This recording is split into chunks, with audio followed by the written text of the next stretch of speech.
E aí, pessoal, agora a gente vai fazer uma coisa um pouquinho diferente, como eu falei com vocês. Vocês vão presenciar o nosso dia a dia. Então aqui nós estamos dentro do centro cirúrgico, exatamente para fazer uma cirurgia endoscópica da coluna lombar. E esse paciente especial é um paciente que esse avanço tecnológico permitiu o tratamento dele.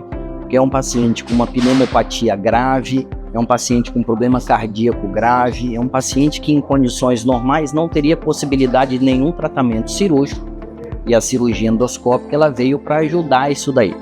E para aumentar a segurança do intraoperatório, a gente vai utilizar uma ferramenta que é a monitorização eletrofisiológica intraoperatória, que é feito por um neurologista formado nisso daí, que é o Dr. Rian, que ele consegue fazer a monitorização em tempo real de todas as estruturas motoras, sensitivas, em tempo real, para aumentar a segurança da cirurgia.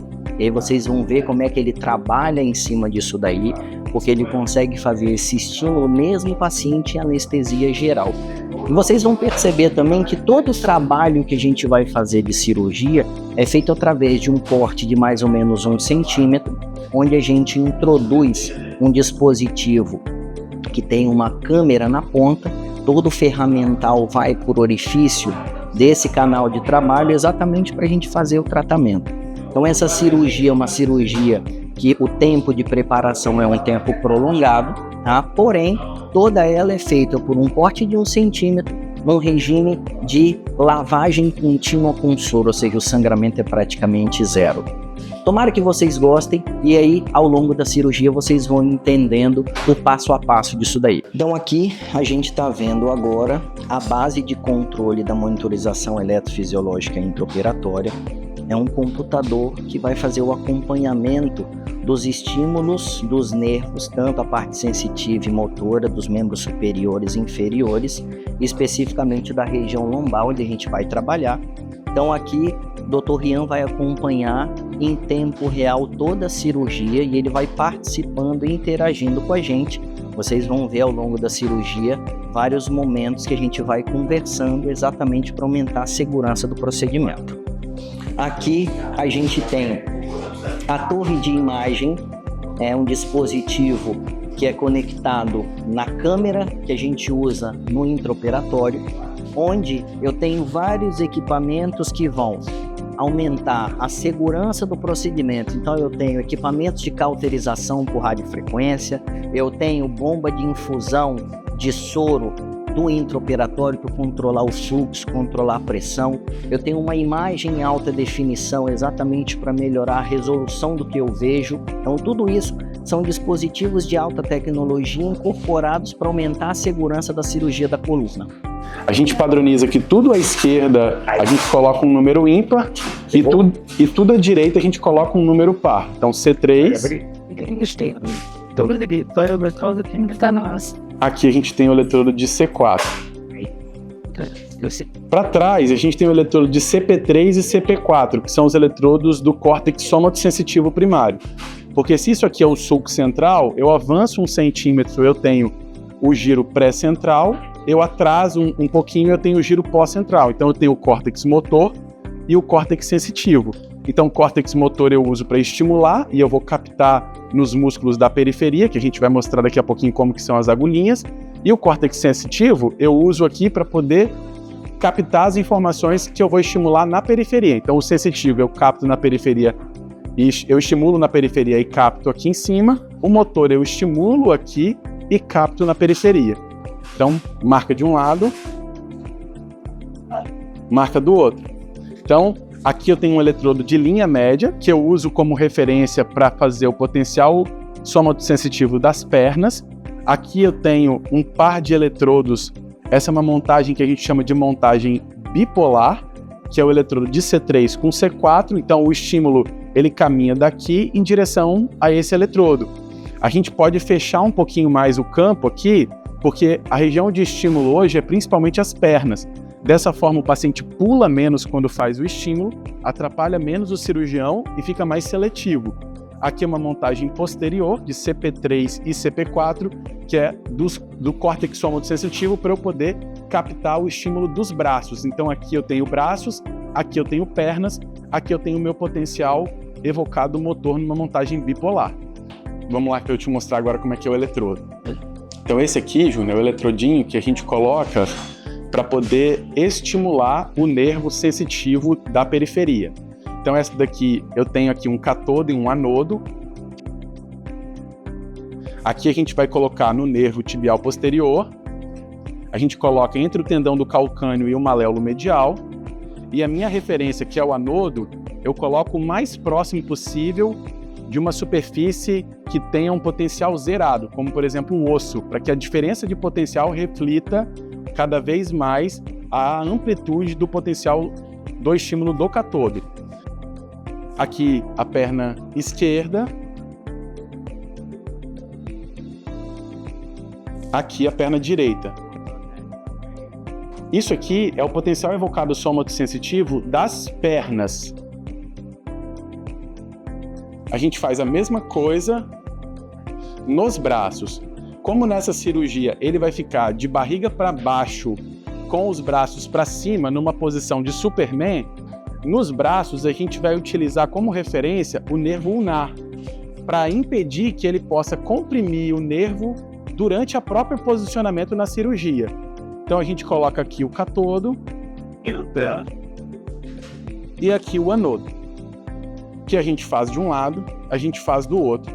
A gente fixa aqui com um transpor, porque às vezes o paciente transpira e pode ser que o eletrodo descolhe um pouquinho. Então a gente só fixa com esse transpor para impedir o deslocamento do eletrodo. Aqui a mesma coisa. Braço esquerdo. A gente usa como referência aqui o tendão do flexor ulnar do carpo. E a gente coloca aqui no processo estiloide o anodo. Dessa forma o estímulo sai daqui, entra aqui nesse eletrodo, ele vai estimular o nervo ulnar.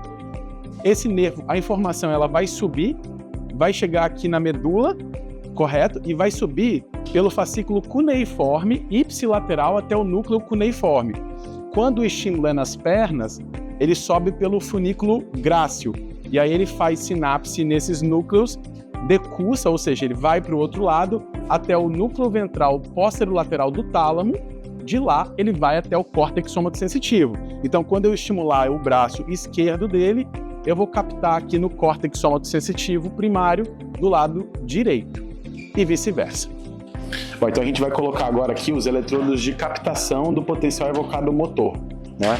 Os músculos, a carta de miótomo, ela é individual e varia de acordo com cada serviço. Só chamar a atenção aqui que esse é um eletrodo que está lacrado, portanto ele não é reutilizável, então eles são todos novos, né? E ao final da cirurgia a gente sempre descarta tudo isso. Então vou abrir aqui. Ele segue o mesmo princípio, né? A captação é uma diferença de potencial. Então a gente tem aqui um eletrodo que funciona como um cátodo e um que funciona como um anodo. Aqui o músculo que a gente quer pegar é o abdutor do hálux. A gente coloca aqui a agulhinha. E a gente coloca aqui a captação. E fica dessa forma. E aí a gente vai fazer a mesma coisa para o gastrocnêmio, para o tibial anterior, para o peroneiro lateral, para o vasto, para o iliopsoas, para o reto abdominal e para o abdutor do dedo mínimo. Então, ó, isso aqui a gente coloca como um protetor bucal. Isso porque, estatisticamente falando, o principal efeito adverso da monitorização intraoperatória é laceração de língua. É 0,2%. Então, estatisticamente falando, essa daqui seria a principal complicação. Por isso que, como a gente vai estimular aqui o córtex motor, ele acaba mordendo. E a gente coloca isso aqui para impedir que ele quebre os dentes e morda a própria língua.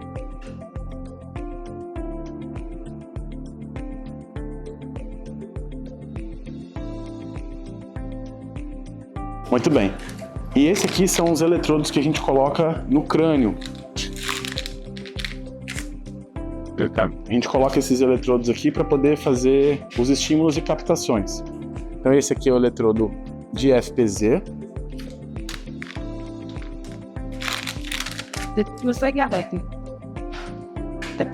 Esse aqui é o eletrodo de CZ. Então está de novo pro lado. Já vou dar este. Vai para lá. Tem alegria?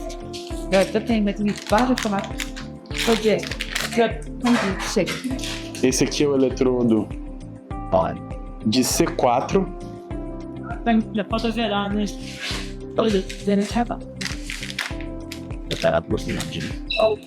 Aqui é o eletrodo de CP4, que é o eletrodo do córtex sensitivo. Ele fica um pouquinho para trás. Aqui vai ser para as mãos. Esse aqui é o córtex somosensitivo que faz a captação dos pés.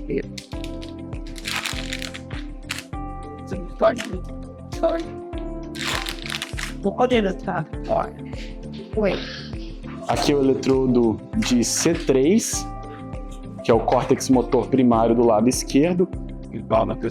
Então essa daqui é uma montagem bipolar. Então aqui a gente tem o eletrodo de C4, aqui o eletrodo de C3, a gente vai estimular o córtex motor. E esse aqui é o eletrodo de captação do córtex somatosensitivo primário, aqui do lado esquerdo, então por isso CP3. Aqui a gente vai captar os braços. E assim fica a montagem. Essa é a nossa montagem.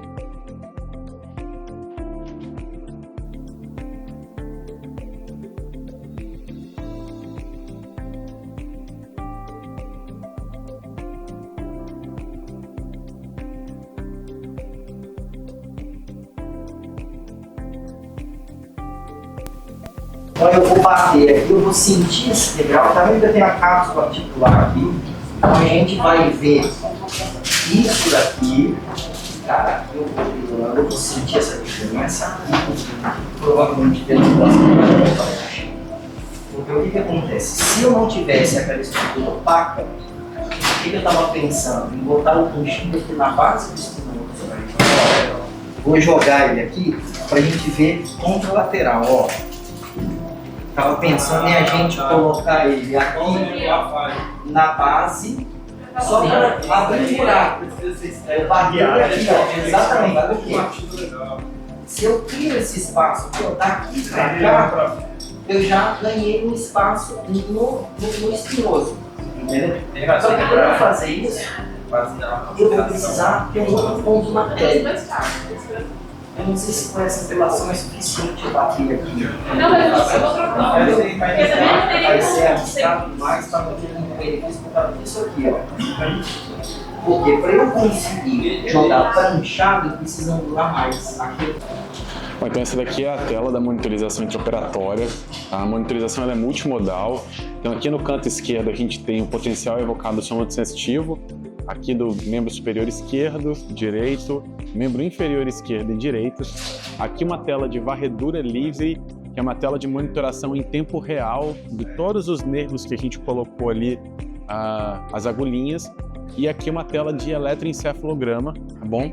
Aqui no finalzinho, esse número aqui é o CEF, que a gente consegue ajudar a anestesia para saber o grau de profundidade anestésica, porque essa é uma cirurgia que a gente não utiliza bloqueador neuromuscular. É uma cirurgia que utiliza TIVA, que é anestesia venosa total. Nessa cirurgia está fazendo propofol e remifentanil. Então essa daqui é uma cascata, uma tela em cascata do potencial evocado somatosensitivo. Isso para a gente poder acompanhar de perto os critérios de alarme, que inclui o prolongamento da latência e uma queda da amplitude. Essa voltinha aqui é o P37, esse daqui é o N20. A gente percebe nesse caso que tem um prolongamento difuso, muito provavelmente por conta da diabetes que ele possui. Essa aqui tem uma tela bem importante, que é a tela do reflexo bulbo cavernoso, tá? Aqui disposto em cascata. Eu vou soltar aqui para a gente ver como que aparece. Ó, esses potenciais aqui que vão aparecendo são os reflexos que a gente vê, que a gente está captando, tá bom? Então esse aqui é a tela do reflexo bulbo cavernoso. E por fim, e mais importante, aqui é a tela do potencial evocado motor. Tá? Aqui disposto num ganho de 30 microvolts, exceto os braços de 50 microvolts, tá bom? Porque a resposta é maior. A gente vê aqui uma redução difusa das respostas, assimétrico, sobretudo nas raízes mais proximais, de L2, L3, L4 e L5, bilateral, porém muito assimétrico, pior do lado esquerdo. Tá? Então, assim, essa é a tela da monitorização intraoperatória. Monitorização é supervisão, então a gente vai acompanhar isso aqui durante toda a cirurgia. Então, agora, o paciente já está devidamente anestesiado, anestesia geral. Ele está de barriga para baixo, a cabeça está aqui, as pernas estão aqui. Então aqui a gente já tem todo o aparato que a gente usa para fazer endoscopia. Esse instrumento aqui é o intensificador de imagem, então é o raio-x em tempo real que a gente usa para localizar as estruturas internas. Então eu vou ter a visão disso na cirurgia todo o tempo. E do meu lado esquerdo eu tenho a torre de imagem, que é onde eu vou utilizar a câmera lá dentro para eu poder ver as estruturas internas. Então toda cirurgia é feita por meio dessa câmera, tá? E a gente faz a marcação aqui, então toda a cirurgia é feita mais ou menos por um corte de 10 milímetros, ou seja, toda a cirurgia é feita por esse único ponto, tá? Os ferramentais, eles entram por aqui e a gente vai identificar as estruturas em cima disso. Agora vamos começar, que aí vocês vão ver todo o preparativo disso.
Então aqui a gente escolheu uma região no começo para isolar, aqui como referência. Então eu tenho aqui a base de espinhoso de F3, aqui é o começo da linha espinolaminar, aqui é a porção superior inferior da lâmina de L3 do lado esquerdo, a lâmina, porção superior de L3 do lado direito, aqui é parte do ligamento amarelo. Então a gente vai começar a partir daqui ganhar os espaços, pode dar o espinhoso de L3 para a gente começar a abrir, ganhar espaço de descompressão. Sim.